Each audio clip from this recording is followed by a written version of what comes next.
Welcome to ఐఐసిఈ. ఈ వీడియోలో important current affairs MCQs discuss చేద్దాం. సో ఫస్ట్ వన్ చూద్దాం.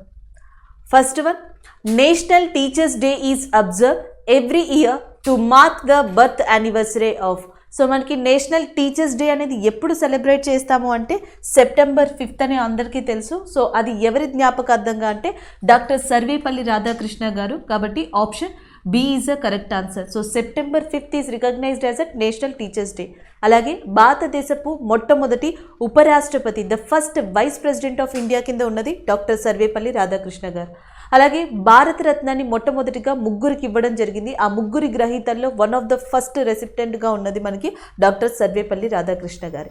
సో దాని తర్వాత ఇంకొకటి స్వామి వివేకానంద అని చెప్పేసి ఉంది. సో స్వామి వివేకానంద గారిది ఒకటి మనకి జాన్ 12th అనేది తీసుకుంటాం. So Jan 12th is celebrated as a national youth day. So national youth day అనేది మనకి జాన్ 12th స్వామి వివేకానంద గారి జ్ఞాపకార్థంగా సెలబ్రేట్ చేసుకోవడం జరుగుతుంది. సో ఇవి ఓవరాల్గా గుర్తుపెట్టుకోవాల్సినవి. నెక్స్ట్ వన్ చూద్దాం. Who is the author of the book know your rights and claim them. So know your rights and claim them అనే బుక్ని ఎవరు రాశారని అడుగుతున్నారు. డిఫరెంట్ ఆప్షన్స్ ఇచ్చి ఆల్ ఆఫ్ ద ఎబోవ్ ఇచ్చారు. So answer all of the above అవుతుంది.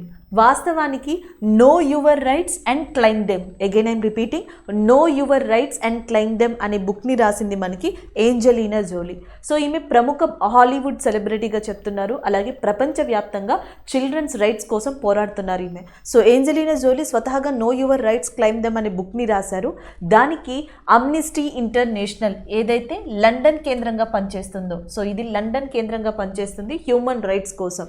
So అది and as well as Geraldine Van Bueren. So మనకి వాన్ బ్యూరెన్ అని చెప్పేసి ఒక ఇంటర్నేషనల్ ఫేమస్ లాయర్ ఈమె. సో వీళ్ళు ఇద్దరి యొక్క సహాయంతో మనకి Angelina Jolie know your rights and claim them అనే బుక్ని రాశారు. కాబట్టి all of the above is a correct answer. అలాగే హ్యూమన్ రైట్స్ డే అనేది కూడా గుర్తుపెట్టుకోండి. హ్యూమన్ రైట్స్ డే అనేది మనకి December 10th రికగ్నైజ్ చేయబడింది. సో నెక్స్ట్ వన్ చూద్దాం. Next one, who is the head of the 10-member committee constituted by Ministry of Information and Broadcasting to review guidelines of journalist welfare scheme? So ఈ కింద 4 పేర్లు ఇచ్చి వీళ్ళల్లో ఎవరిని ఇటీవల ministry of information broadcasting appoint చేసిన 10 members కమిటీకి చైర్పర్సన్గా అపాయింట్ చేశారని అడుగుతున్నారు. Ministry of information and broadcasting ప్రస్తుతం మంత్రిగా ఉన్నది మనకి అనురాగ్ ఠాకూర్ గారు. So Anurag Thakur is also క్రీడా శాఖ మంత్రి. ఈయనే మనకి స్పోర్ట్స్ మినిస్టర్గా కూడా ఉన్నారు. సో అలాంటి అనురాగ్ ఠాకూర్ గారి యొక్క మంత్రిత్వ శాఖ అయిన మినిస్ట్రీ ఆఫ్ ఇన్ఫర్మేషన్ బ్రాడ్కాస్టింగ్ ఒక 10 members కమిటీని వేసింది. అది కూడా జర్నలిజం వెల్ఫేర్ స్కీమ్ అని చెప్పేసి గవర్నమెంట్ ఆఫ్ ఇండియా ఒక స్కీమ్ని తీసుకొచ్చింది. ఆ జర్నలిజం వెల్ఫేర్ స్కీమ్లో కొన్ని డిస్కషన్స్, ఆర్గ్యుమెంట్స్, చేంజెస్ అనేవి జరగాలి అని చెప్పేసి సో అది మనకి రైజ్ అయింది ఆ ఇష్యూ. సో ఆ ఇష్యూని మనకి సార్ట్ అవుట్ చేయడం కోసం, దానికి సొల్యూషన్ తేవడం కోసం 10 members కమిటీని అపాయింట్ చేశారు. ఆ 10 members కమిటీకి అశోక్ కుమార్ టండన్ అని మీకు ఇక్కడ కనిపిస్తున్నారు కదా, ఆప్షన్ సి, అశోక్ కుమార్ టండన్ని అపాయింట్ చేశారు. Ashok Kumar Tandon is a chairman of 10 members committee which is appointed by the ministry of information broadcasting for the journalism welfare scheme review. Next one చూద్దాం. అలాగే ఇక్కడ ఇంకొక థింగ్ కూడా మనం గుర్తుపెట్టుకోవచ్చు. కొంతమంది జర్నలిస్టులు ఫ్రీక్వెంట్గా మనకి న్యూస్లో తరచుగా వినిపిస్తూ ఉన్నారు. సో వారిలో డానిష్ సిద్దికీ అనే చెప్పే పర్సన్ ఒకళ్ళు మనం తరచుగా చెప్పుకుంటున్నాం. డానిష్ సిద్దికీ స్వతహాగా ఇండియన్ జర్నలిస్టే అయినా ఆయన ఆఫ్ఘనిస్తాన్లోని అల్లర్ల వల్ల చనిపోవడం జరిగింది. సో అది ఒకటి మీరు గుర్తుపెట్టుకోవచ్చు. చనిపోయింది ఆయన ఆఫ్ఘనిస్తాన్లో, కానీ ఆయన స్వతహాగా ఇండియన్ జర్నలిస్ట్. అలాగే కర్లీమా బొలోచ్ అని చెప్పేసి ఇంకో పర్సన్ ఉన్నారు. కర్లీమా బొలోచ్ అనే పర్సన్ బలూచిస్తాన్ ప్రాంతానికి సంబంధించిన పర్సన్. సో బలూచిస్తాన్ అని గుర్తుపెట్టుకోండి ఆమె. సో ఆమె human rights activist and as well as బీబీసీలో కూడా వర్క్ చేశారంట. సో పాకిస్తాన్ నుంచి బలూచిస్తాన్ వేర్పాటువాదం కోసం చాలా కృషి చేస్తున్న వ్యక్తిగా ఆమెను చెప్తూ ఉంటారు. అయితే ఆమె December 22 మనకి కెనడాలో ఒక ప్రాంతంలో ఆమె డెడ్ బాడీ లభించింది. సో ఆమె కూడా జర్నలిస్టే, ఆమె చనిపోవడం జరిగింది. Journalist cum human right activist. బలూచిస్తాన్కి చెందిన కార్లీమా అండ్ ఇండియాకి చెందిన డానిష్ సిద్దికీ. వీళ్ళిద్దరి గురించి చెప్పొచ్చు 2020, 2021లో సో వేరే ప్రాంతాల్లో మరణించిన ఇంపార్టెంట్ జర్నలిస్టులు వీళ్ళు. అండ్ నెక్స్ట్ వన్ చూద్దాం. Next one, who won the bird photographer of the year award for 2021. So మనకి బర్డ్ ఫోటోగ్రాఫ్ ద ఇయర్ 2021 అవార్డు ఎవరు గెలుచుకున్నారని అడుగుతున్నారు. సో మనకి wild photographer of the year awards కనిపిస్తూ ఉంటాయి. వైల్డ్ ఫోటోగ్రాఫ్ ద ఇయర్ 2019 ఇక్కడ కనిపించే బావోకి రావడం జరిగింది. చైనీస్ ఫోటోగ్రాఫర్ అయిన 2020లో wild photograph the year award Aishwarya Sridhar గారికి వచ్చింది. The first women in India who received that wild life photograph the year award, that is Aishwarya Sridhar గారు ఇన్ 2020. తర్వాత ఇక్కడ కనిపిస్తున్న పర్సన్స్లో మనకి option C is the correct answer, Alejandro Prieto. So Alejandro Prieto is received bird photograph the year award 2021గా చెప్పొచ్చు. దీనికి గాను ఈయనకి క్యాష్ ప్రైజ్ వచ్చేది ఎంత అంటే 5,000 euros. సో 5,000 euros అనేది క్యాష్ ప్రైజ్ వస్తుందండి. అలాగే యుఎస్ఏ మెక్సికన్ మధ్యలో మనకి రౌండ్ రన్నర్ అని చెప్పేసి కొన్ని బర్డ్స్ కనిపిస్తాయంట. సో ఆ రౌండ్ రన్నర్ అనే బర్డ్స్ని ఇమేజ్ తీసి ఆ ఇమేజ్కి బ్లాక్ ఇమేజ్ అని పేరిచ్చి ఎంట్రీని పంపించడం జరిగింది. సో ఇలా ఈయనతో పాటు దాదాపుగా మనకి ఆల్మోస్ట్ 73 కంట్రీస్ నుంచి 22,000 నామినేషన్స్ అనేవి ఈ అవార్డుకి నామినేట్ అయ్యాయి. సో ఈ 22,000 మెంబర్స్ నుంచి ప్రిటో అనే పర్సన్ మెక్సికన్ ఫోటోగ్రాఫర్ అయినా, సో ఈయన ఏ కంట్రీకి సంబంధించిన పర్సన్ అంటే మెక్సికన్ ఫోటోగ్రాఫర్. సో ఈయనకి అవార్డు రావడం జరిగింది. ఆయన తీసిన బర్డ్ పేరు వచ్చేటప్పటికి రౌండ్ రన్నర్ అనే బర్డ్. సో ఇది మనకి యుఎస్ఏ మెక్సికో లాంటి ఏరియాస్లో డెజర్ట్స్లో ఎక్కువగా ఎడారి ప్రాంతాల్లో కనిపిస్తుందని చెప్తున్నారు. నెక్స్ట్ వన్ చూద్దాం. Next one, which entry or organisation or unit received the president's colour for the year 2021. President colour 2021 award ఎవరికి వచ్చింది అని అడుగుతున్నారు. నేరుగా ఆన్సర్ చూద్దాం. That is the Indian naval aviation, భారత నౌకా విమానయానానికి ఈ అవార్డు వచ్చింది. Option A is the correct answer. So first ఏంటంటే Indian president colour award. President colour award అనేది మిలిటరీ యూనిట్ విభాగానికి ఇచ్చే హయ్యెస్ట్ అవార్డుగా చెప్తున్నారు. Again I'm repeating, military union విభాగానికి ఇచ్చే హయ్యెస్ట్ అవార్డు కింద మనకి దేన్ని చెప్తున్నారు అంటే ప్రెసిడెంట్ కాలర్ అవార్డుని.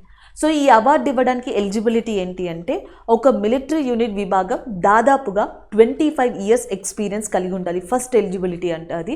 సో దాని ఎక్స్పీరియన్స్ 25 సంవత్సరాలు ఉండాలి. దాని తర్వాత అది కండక్ట్ చేసిన ఆపరేషన్స్ క్యాపబిలిటీ, అది కండక్ట్ చేసిన ఎక్సర్సైజ్ని బట్టి దానికి అవార్డు ఇవ్వడం జరుగుతుంది. అలా రీసెంట్గా మనకి గోవాలో మనకి ఐఎన్ఎస్ హన్సా అని చెప్పి ఒక షిప్ ఉంది, INS Hansa. So INS Hansa ఇటీవల 75 yearsని కంప్లీట్ చేసుకుంది. అది దాని యొక్క వర్కింగ్ స్టార్ట్ అయ్యి 75 సంవత్సరాలు అవుతుందంట. సో ఐఎన్ఎస్ హన్సా యొక్క 75 years సెలబ్రేషన్ సందర్భంగా గోవాకి ప్రెసిడెంట్ రామ్నాథ్ కోవింద్ గారు వెళ్ళడం జరిగింది. ఆ ఫంక్షన్లో అటెండ్ కావడం జరిగింది. దాని తర్వాత అదే సెరమనీలో భాగంగా ఇండియన్ నావీ ఏవియేషన్కి ప్రెసిడెంట్ కాలర్ అవార్డుని అందించడం కూడా జరిగింది. సో ఇది ఇక్కడ మనకి కరెంట్ అఫైర్. అలాగే గోవా యొక్క చీఫ్ మినిస్టర్గా ప్రమోద్ సావత్ ఉన్నారు. గోవా యొక్క గవర్నర్గా శ్రీధరన్ పిల్లై ఉన్నారు. సో ఇవి ఓవరాల్గా మీరు గుర్తుపెట్టుకోవాల్సినవి. And Indian navy day already మీకు తెలుసు, December 4th వచ్చేటప్పటికి ఇండియన్ నావీ డే కింద ఉంది. నావీ అడ్మిరల్గా ప్రస్తుతం మనకి కరంబీర్ సింగ్ ఉన్నారు. నెక్స్ట్ వన్ చూద్దాం. So next one, international day of charity is observed every year on. International day of charity అనేది ఎప్పుడు అని అడుగుతున్నారు. ఆప్షన్స్ చూద్దాం. September 2nd అని ఉంది. September 2nd మీకు ఆల్రెడీ తెలుసు, కోకోనట్ డే అనేది మనకి September 2nd కింద ఉంది. అండ్ నెక్స్ట్ వచ్చేటప్పటికి September 3rd sky scrapers day అనేది మనకి September 3rd, sky scrapers day అనేది మనకి September 3rd రికగ్నైజ్ చేశారు.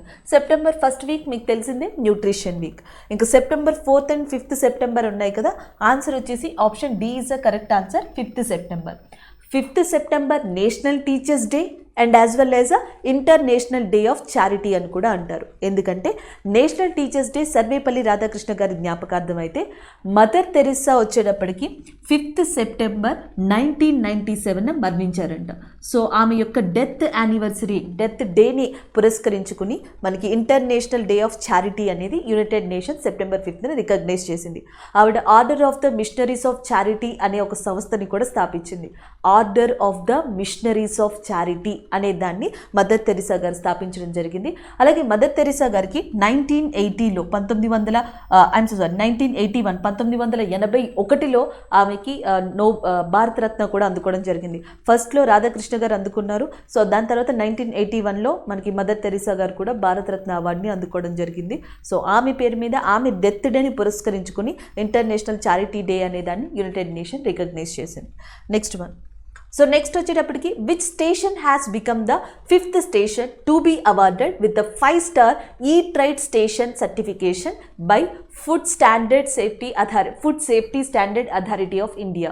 సో మీకు FSSAI అని కనిపిస్తుంది కదా, food safety and standard authority of India కింద దానిని పిలవడం జరుగుతుంది. సో అలాంటి అథారిటీ మనకి ఈట్ రైట్ స్టేషన్ అనే ఒక ప్రోగ్రామ్ని స్టార్ట్ చేసింది. మీరు ఇక్కడ చూడొచ్చు eat right station. So eat right స్టేషన్లో కొన్ని పారామీటర్స్ పెట్టింది. చాలా రైల్వే స్టేషన్స్ ఫుడ్ని సప్లై చేస్తాయి. ఆ ఫుడ్ని సప్లై చేసే దాంట్లో వాటి యొక్క క్వాలిటీ కావచ్చు, హైజీనిక్ కావచ్చు, ఇలాంటి పారామీటర్స్తో కూడిన ఈట్ రైట్ స్టేషన్స్ అనే ఒక ప్లాట్ఫామ్ని తీసుకొచ్చింది. సో ఏ స్టేషన్స్ అయితే దాన్ని మీట్ అవుతాయో ఆ స్టేషన్కి ఆ సర్టిఫికెట్ని ఇవ్వడం జరుగుతుంది. అంటే క్వాలిటీ వైజ్ కానీ న్యూట్రిషన్ వైజ్ కానీ ఆ ఫుడ్ అనేది చాలా చాలా హెల్దీ అండ్ సేఫ్టీగా రికగ్నైజ్ చేయబడుతుంది అని అర్థం. అలాంటిది ఆల్రెడీ ఫస్ట్లో మనకి ఇక్కడ మీకు కనిపించే ఆనంద విహార టెర్మినల్ రైల్వే స్టేషన్ అని ఉంది చూసారా. సో ఇది వచ్చేటప్పటికి మనకి ఢిల్లీ కేంద్రంగా ఉంది. దీనికి అవార్డు ఇచ్చారు already. Chhatrapati Shivaji terminus, next Vadodara railway station కానీ, ముంబై సెంట్రల్ రైల్వే స్టేషన్ కానీ, ఈ 3 కూడా ఆల్రెడీ ఈ అవార్డుని తీసుకున్నాయి. అంటే 4 railway stations eat right station కింద food safety standard authority of India certification ఇచ్చేసింది. సో ఇటీవల ఏ రైల్వే స్టేషన్కి సర్టిఫికేషన్ ఇచ్చింది అంటే Chandigarh. Option C is the correct answer.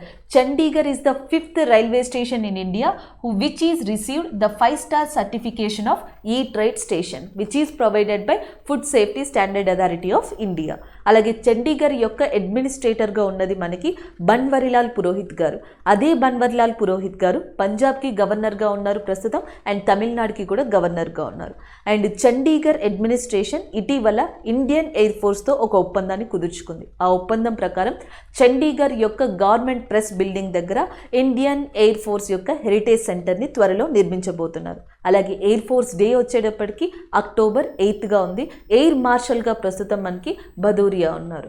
So next one చూద్దాం. Next one, which of the following countries has been approved by the national development bank new development bank as its new members countries. So మనకి NDB అంటే అర్థం new development bank అని. So ఇది ఒకటి మీరు గుర్తుపెట్టుకోవాల్సి ఉంటుంది. So ఈ న్యూ డెవలప్మెంట్ బ్యాంక్లో నూతన సభ్యులుగా ఈ కింది వారిలో ఎవరు అపాయింట్ అయ్యారు, ఎవరు తీసుకోబడ్డారని అడుగుతున్నారు. ఆన్సర్ వచ్చేటప్పటికి option D is the correct answer. పైవన్నీ ఇదేంటి అనేది చూద్దాం. న్యూ డెవలప్మెంట్ బ్యాంక్ అనే దాన్ని ఎవరు ఎస్టాబ్లిష్ చేశారు అంటే బ్రిక్స్ కంట్రీస్ ఎస్టాబ్లిష్ చేశాయి. ఆల్రెడీ బ్రిక్స్ గురించి మీకు తెలుసు. Brazil, Russia, India, China, south Africa. ఈ బ్రిక్స్ కంట్రీస్ మనకి న్యూ డెవలప్మెంట్ బ్యాంక్ అనే దాన్ని స్టార్ట్ చేశాయి. దీని యొక్క హెడ్ క్వార్టర్స్ వచ్చేసి మనకి ఎక్కడ ఉందంటే Shanghai. So Shanghai is located in China. So అలాంటి బ్రిక్స్ కంట్రీసే కాకుండా ఈ న్యూ డెవలప్మెంట్ బ్యాంక్లో ఇటీవల ఈ కంట్రీస్ యూఏఈని, ఉరుగ్వేని, బంగ్లాదేశ్ని కూడా తమ మెంబర్స్ కింద కన్సిడర్ చేశాయి. దానికి సంబంధించిన కరెంట్ అఫైర్ ఇది. ఇక బ్రిక్స్ విషయానికి వస్తే బ్రిక్స్ యొక్క సమావేశం ఈ సంవత్సరం ఇండియా హోస్ట్ చేసింది. బ్రిక్స్ యూనివర్సిటీ సమావేశాన్ని కూడా ఈ సంవత్సరం ఇండియాని హోస్ట్ చేసింది. అలాగే నెక్స్ట్ క్యాపిటల్స్ విషయానికి వస్తే యూఏఈ యొక్క క్యాపిటల్గా అబుదాబి ఉంది, ఆల్రెడీ అది మీకు తెలుసు. అలాగే బంగ్లాదేశ్ యొక్క క్యాపిటల్గా ఉన్నది మనకి ఢాకా, అండ్ ఉరుగ్వే యొక్క క్యాపిటల్గా ఉన్నది మాంటేవిడియో. సో మాంటేవిడియో అనేది మనకి ఉరుగ్వే యొక్క క్యాపిటల్గా ఉంది. సో ఇవి క్యాపిటల్స్ వీటికి సంబంధించినవి. నెక్స్ట్ వన్ చూద్దాం. Next one, recently exim bank has extended $40 million line of credit to which country for the development of sports. So sports development కోసం లైన్ ఆఫ్ క్రెడిట్ని $40 million వరకు ఎగ్జిమ్ బ్యాంక్ అనేది పెంచింది. అది ఏ కంట్రీకి అని చెప్పేసి అడుగుతున్నారు. ఆప్షన్స్ వచ్చేటప్పటికి డిఫరెంట్ ఆప్షన్స్ ఇచ్చారు. సో ఆన్సర్ వచ్చేటప్పటికి Maldives is a correct answer. Option A is a correct answer. Maldives కంట్రీకి స్పోర్ట్స్ కేటగిరీ కోసం ఇంకొక $40 million లైన్ ఆఫ్ క్రెడిట్ కింద ఎగ్జిమ్ బ్యాంక్ ఎక్స్టెండ్ చేసింది. సో దానికి సంబంధించిన కరెంట్ అఫైర్. అలాగే ఎగ్జిమ్ బ్యాంక్ యొక్క హెడ్ క్వార్టర్స్ ఉన్నది మనకి ముంబైలో ఉంది, అదొకటి గుర్తుపెట్టుకోవచ్చు మీరు. అలాగే మాల్దీవ్స్ యొక్క క్యాపిటల్ వచ్చేటప్పటికి మాలీగా ఉంది. దీని యొక్క కరెన్సీ అంటాం కదా, సో కరెన్సీ వచ్చేటప్పటికి so rufiyaa is a currency of Maldives.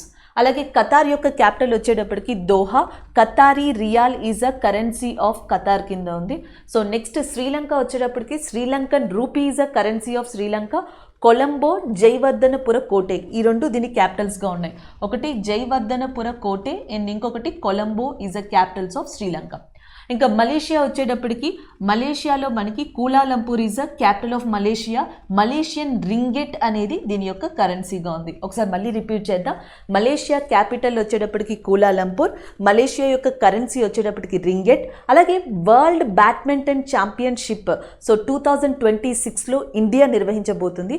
అలాంటి వరల్డ్ బ్యాడ్మింటన్ హెడ్ క్వార్టర్స్ అనేది ఎక్కడుందంటే మనకి కోలాలంపూర్లోనే ఉంది. And the next one Sri Lanka. ఇటీవల శ్రీలంకలో హంగర్ ఎమర్జెన్సీ అనేది ప్రకటించబడింది ఆ దేశ అధ్యక్షునితో, ఆయన పేరు రాజపక్సే. అలాగే శ్రీలంక యొక్క క్యాపిటల్ కొలంబో, శ్రీ జయవర్ధనపుర కోటే. శ్రీలంక యొక్క కరెన్సీగా ఉన్నది Sri Lankan rupee. And the next one Qatar. Qatar యొక్క క్యాపిటల్ వచ్చేటప్పటికి దోహా. ఫిఫా యొక్క 2022 కప్ అనేది మనకి ఫుట్బాల్ కప్ అనేది ఖతార్లో జరగబోతుంది. ఖతారీ రియాల్ ఈజ్ దాని currency. And next one Maldives. Maldives యొక్క క్యాపిటల్ మాలి, దాని యొక్క కరెన్సీగా రుఫియన్ అనేది లొకేట్ అయింది. నెక్స్ట్ వన్ చూద్దాం. So next one, researchers from which country has recently carried out the first ever comprehensive analysis of blue stragglers. So blue stragglers అనేది one of the hottest and brightest స్టార్స్గా చెప్తున్నారు. అలాంటి వాటి గురించి ఇటీవల ఏ country research చేసింది అని అడుగుతున్నారు. That is nothing but India. Option B is the correct answer. And the next one, and which payment and financial services company launched India's first interactive geospatial website named Plus to provide data and insights about evaluation of digital payments of India. So ఇక్కడ మీరు చూడొచ్చు. So ఇటీవల మనకి digital payment of India కోసం ఇండియాలో ఈ కింది వాటిలో ఏ ప్లాట్ఫామ్ పల్స్ అనే దానితో ఒక ప్లాట్ఫామ్ని లాంచ్ చేసింది అని అడుగుతున్నారు. That is nothing but PhonePe. Option A is the correct answer. So next వచ్చేటప్పటికి, recently how many banks were given the in principle approval from the Reserve Bank of India to join account aggregator network as a financial information provider. So ఇటీవల ఇందులో ఎన్ని banks మనకి account aggregator అనే దాంట్లో join అయ్యాయి ఇటీవల అని అడుగుతున్నారు. సో నేరుగా ఆన్సర్ చూద్దాం. Option C is the correct answer. 8 banks join అయ్యాయి.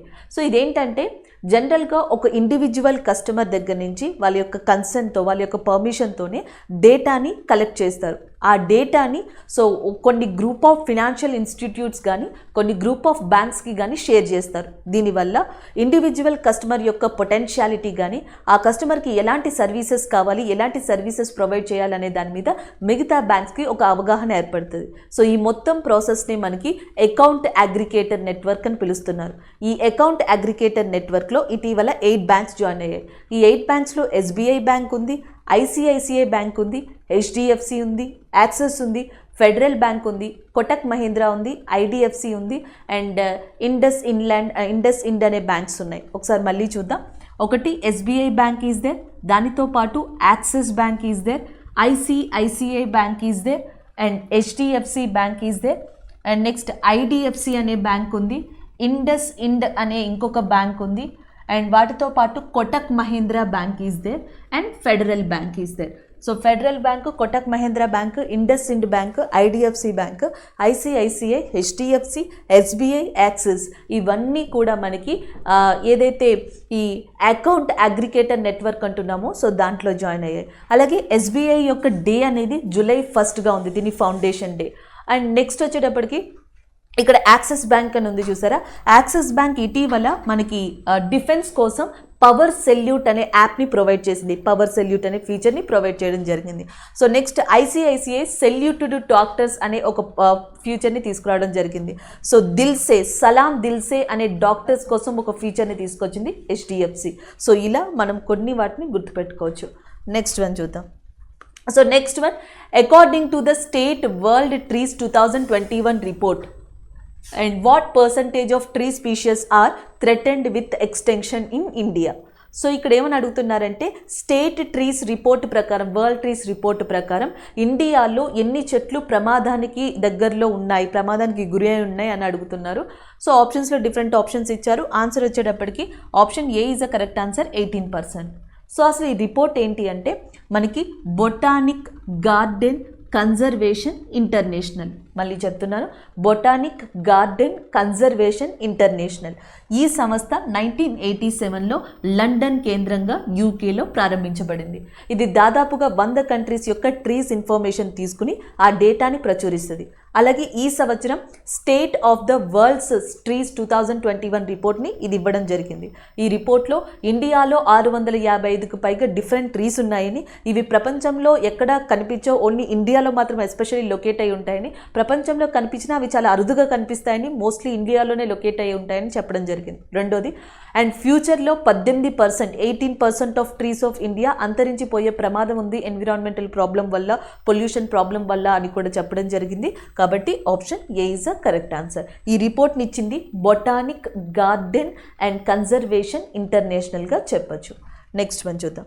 సో నెక్స్ట్ వన్ వచ్చేటప్పటికి, according to the report titled the atlas of mortality and economic losses from weather, climate and water extremes released by WMO, which climate disaster is responsible for the majority of losses across the globe.